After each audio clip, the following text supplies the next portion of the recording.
जय मसीह की। मुझे बहुत अच्छा लग रहा है एक बार फिर से मैं आप लोगों से मिल पाई।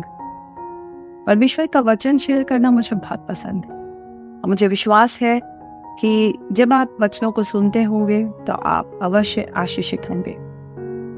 आज मैं जिस वचन के साथ आई हूँ वो पहला पत्रस से लिया है और बहुत ही सुंदर वचन है ये, हमेशा की तरह।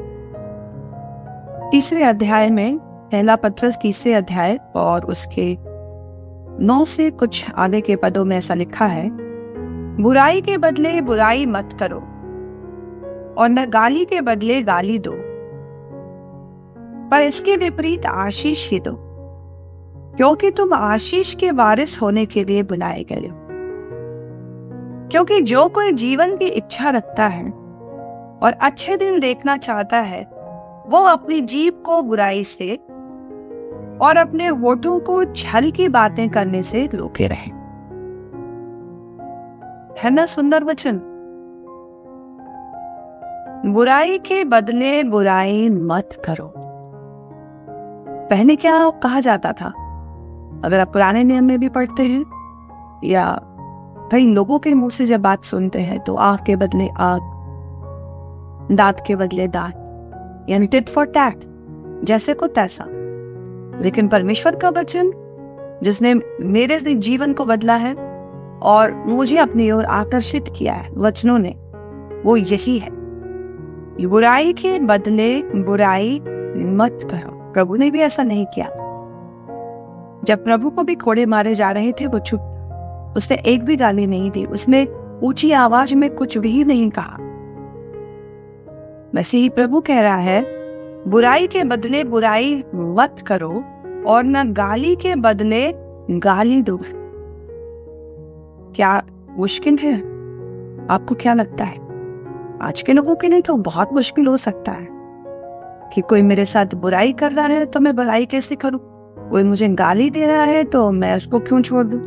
मैं एक स्कूल में पढ़ाती हूँ, कुछ बच्चे मेरे साथ होते हैं और आए दिन कोई ना कोई बच्चा कंप्लेन लेकर आता है, मैम उसने मुझे गाली दे दी, उसने मुझे मार दिया।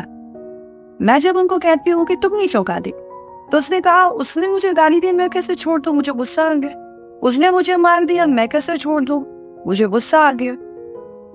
तो मैं उनको समझाती हूँ कि अगर उसने गाली दी और तुमने भी गाली दे दिया, उसने तुम्हें मारा और तुमने भी मार दिया, तो कंप्लेन मेरे पास लेकर क्यों आए हो? तुमने तो आपस में ही समझौता कर लिया, तुमने आपस में ही सारा कुछ फैसला कर लिया, तो अब मुझे क्यों बीच में ला रहे?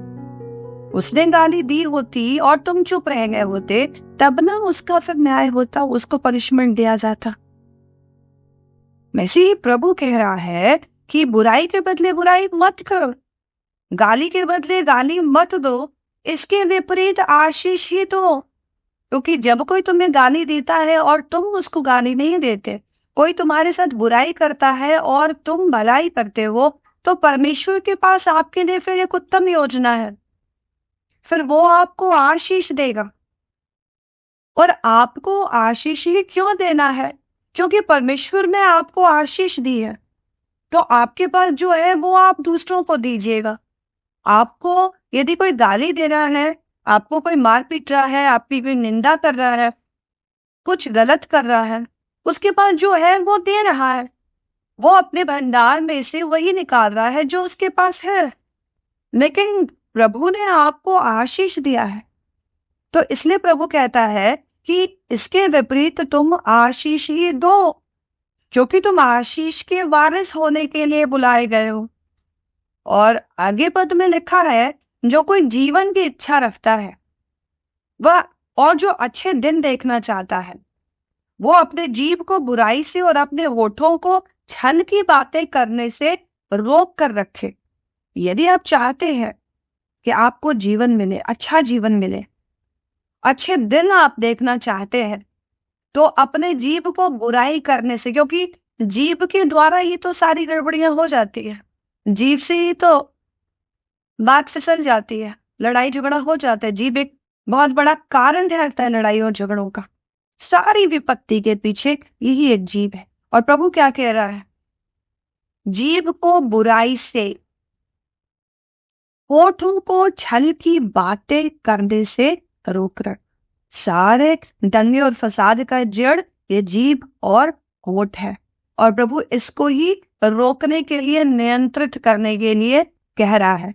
यदि अच्छा जीवन जीना है, यदि अच्छे दिन देखना है, क्योंकि प्रभु का वचन कहता है यदि तुम भलाई करने के लिए उत्तेजित रहो तो फिर तुम्हारे लिए बुराई कोई कर ही नहीं सकता है।